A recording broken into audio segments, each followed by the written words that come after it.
السلام علیکم۔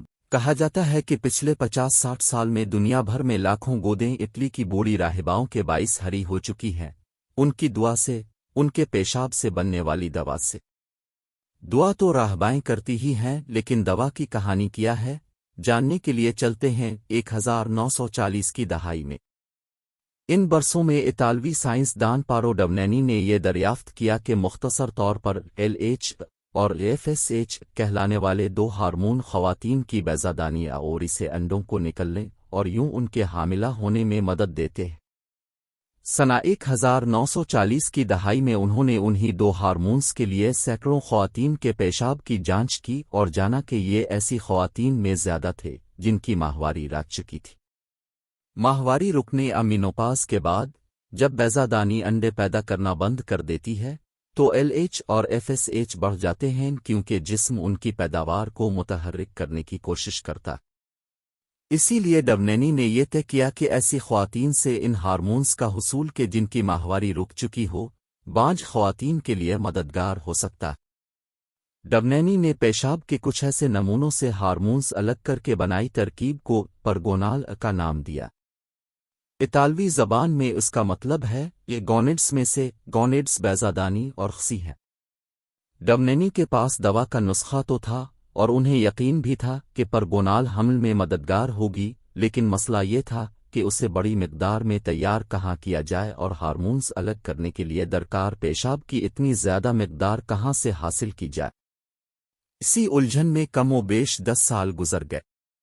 اولیور سٹیلے کی تحقیق ہے کہ ایک دہائی بعد بانجھ پن پر تحقیق کرنے والے سائنسدانوں نے ڈونینی کے کام کے بارے میں سنا۔ سنہ 1996 میں شائع ہونے والی کتاب a tail of two hormones کے مطابق اس دریافت کا پتہ دیتا ان کا مقالہ اس پیشرفت تک گمنامی ہی میں تھا۔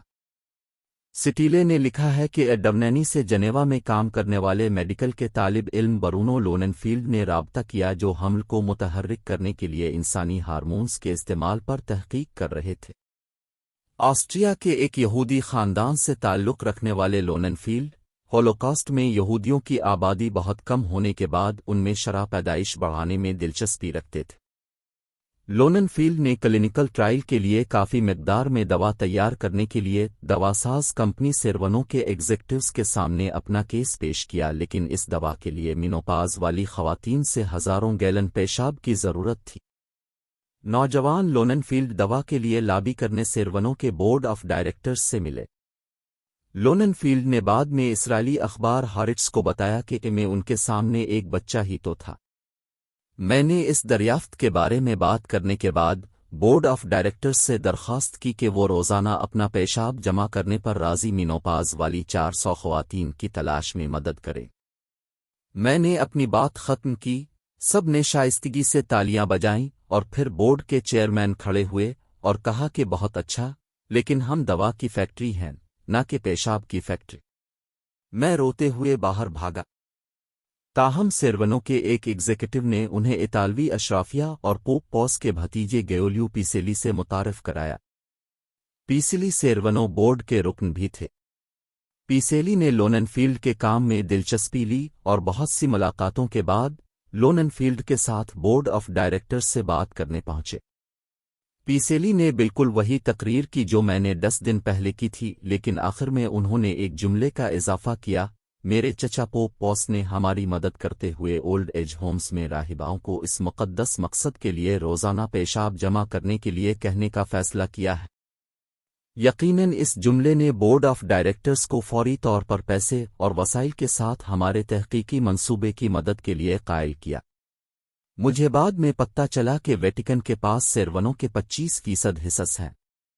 جلد ہی ٹینکر ٹرک اٹلی بھر میں کیتھولک ریٹائرمنٹ ہومز سے سینکڑوں راہباؤں کا پیشاب روم میں سیرونو کے ہیڈ کوارٹر لے جانے لگے۔ ایک علاج کے لیے کافی پیشاب پیدا کرنے میں تقریباً 10 راہباؤں کو 10 دن لگتے۔ سنہ 1962 میں تل ابیب میں پرگونال کے علاج سے ایک خاتون نے ایک بچی کو جنم دیا۔ پرگونل کی خوراک پٹھوں میں ٹیکے کے ذریعہ دی جاتی۔ یہ اس علاج سے پیدا ہونے والا پہلا بچہ تھا۔ 2 سال کے اندر پرگونال کے علاج سے مزید 20 حمل ٹھہرے۔